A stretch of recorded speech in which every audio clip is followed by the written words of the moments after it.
So there's a difference between that level of industrial machinery and the level of machinery that we're going to be looking at. So a Haas machine, that would be if your company's planning on running CNC only nonstop. Because that's something that can produce 100,000 parts in a couple of months easily if you just have it set up for one thing. With prototyping and actually creating multiple different designs, you usually need a more versatile setup. So I believe the focus for us would be more on the 3D printers and the small scale CNC, or less precision, I would say. Can you explain to me more on the membership aspect of it? What does the customer get with that? So if a customer purchases a membership to us, it's going to be a tiered membership. Let's say you purchase the lowest tier. You'll have access to some of the more basic equipment, some of the cheaper end 3D printers, some of the CNC floor, not all of it though. So think of like an Ender 3 or Prusa printer like you have at the school. You gain access to something like that, as well as the material use that you would need in order to run those machines. It also includes machine credit hours. So the workshop is run based off time. Time is money. So you're purchasing a limited amount of time to run those machines. The higher tier membership, the closer you get to unlimited time.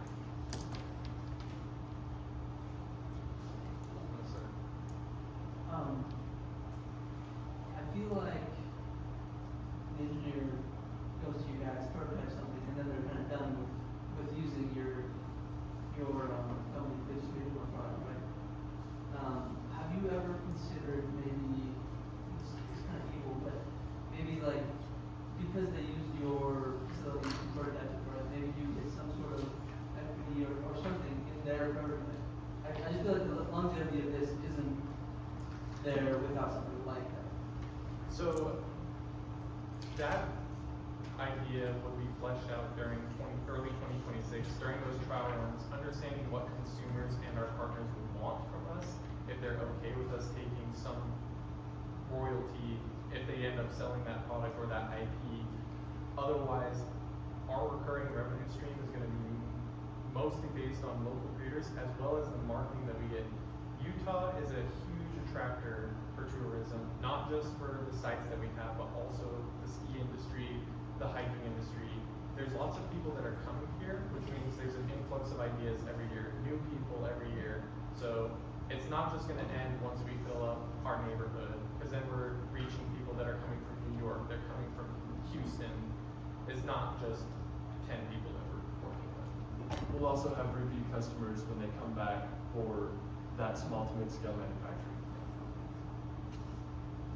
I just want to say I think the branding is excellent. Like the locally made in Utah, it felt like very genuine, and I really like that. But I did also want to mention it doesn't quite make sense to me, and thinking in a business mind, why you as a prototyper would help a startup founder prototype and start manufacturing their product, and then start and get them off the ground and just hand that away to some of your competitors. That just doesn't make sense to me. I think that growing alongside your competitors and trying to, because I don't know how, I'm sure that manufacturing is expensive, but it feels like you're losing a gold mine if you have a super successful outdoor startup and you've helped them prototype and build and get their feet off the ground, and you're just going to hand them away to the larger manufacturing companies. So I think that comes with scale and time. So in the early stages, we won't be able to handle those billion-dollar ideas, but maybe we could hold on to them, like he was saying, through an agreement of royalty, or we'll get you going further again once we have that capabilities. Like I said, in 2027, we would like to purchase more of those advanced machines and equipment using the revenue earned in 2026. So I agree with you that it doesn't seem like a reasonable approach to always push away the best ideas that come through, but it also will make room for those who don't have the money or don't have the greatest idea to come in and get refinement, and that's where we're going to make a lot of our money early on. Another way we can continue to make money with those big companies, even if they do move to large manufacturing, is when they want to tweak or iterate or produce a companion product hope that our relationship with them will be strong enough that they would come to us again. Yeah, I think actually the biggest value you're bringing is the actual engineering expertise. I run into a lot of people and they're like, I have this great idea, but I have no idea how to build it. And that's why I think you guys could actually carve out a really big part of the market because, yeah, I've looked at Proto Labs or these other places, but I still need to design the part myself. And so, while these entrepreneurs that you're targeting, these outdoor enthusiasts, they're probably not engineers, they probably don't know CAD, but they do know what they want. And so, I think that's what you guys should really focus on, is that experience and that expertise. I agree with you that the engineering experience that we have is going to be very valuable to our customers. My main focus, or what I envision HDM as though, is the neighbor that you can go to any time of the week and be like, I want to start this product, and they're going to help you. Because personally, I've contacted manufacturers, even local ones in Utah, and it takes 2 weeks to get a response. And then they say, well, we need a minimum of 10,000 units, or we can't do this. And I'm like, I can't afford that, so I guess I'm just screwed. But I think that the time and the locality is a bigger aspect. The engineering is more of a minimum. Like, you have to know what to do in order to run the business as an engineer. But the time and locality is special.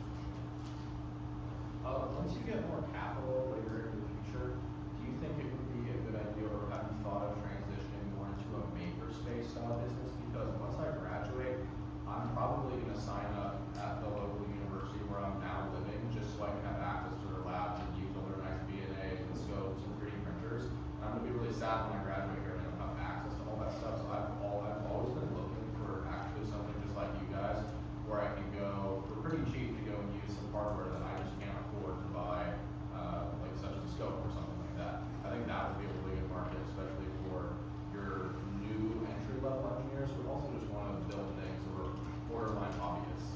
Yeah, absolutely. The makerspace market in Utah is huge.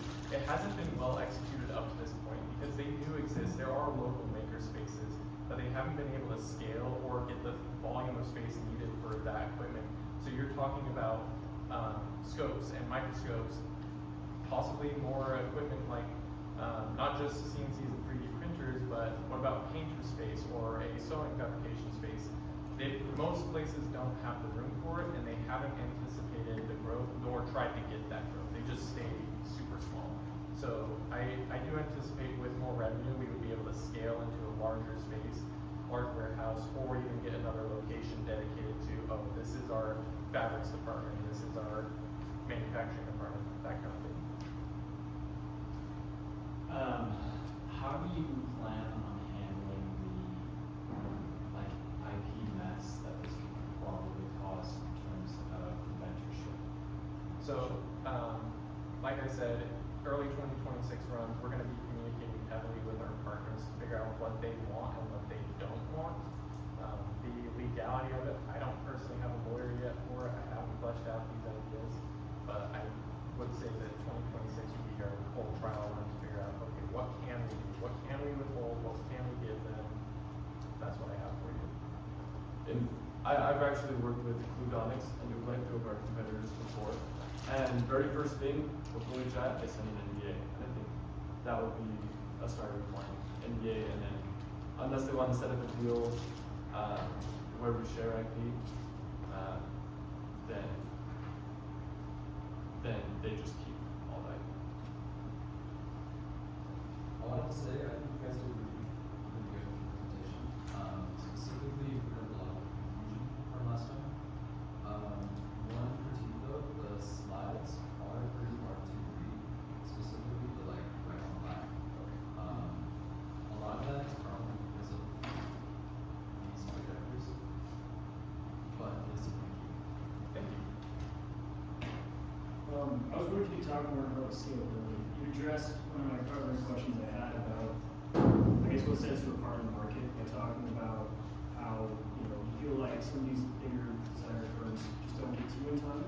But I'm wondering if a lot of people want to go to a smaller, kind of centralized, Utah-based firm, are you not worried a little bit about a huge influx of not having enough tools? And I mean, you even talked about in-house spacing. I'm wondering if there's any thought about, maybe too much too fast, so to speak. Absolutely. So the control aspect of it, saying yes to too many projects is gonna get you screwed, because then you're gonna start adding on lead times to other people's projects, and you're not gonna have the manpower for it early on.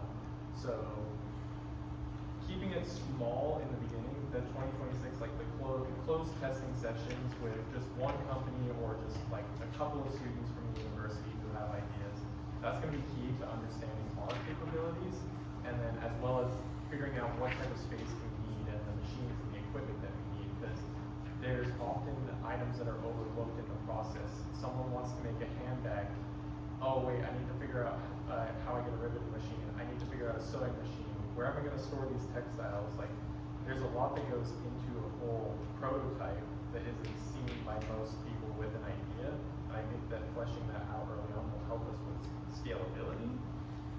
But the revenue streams that we're creating will also help with that. So recurring revenue from memberships, it's kind of like a gym membership. People are going to buy them. They might not use them that month, but they're going to keep it because they plan on using it next month. So we get to keep our space open, and we get a continuous stream of revenue to support other projects.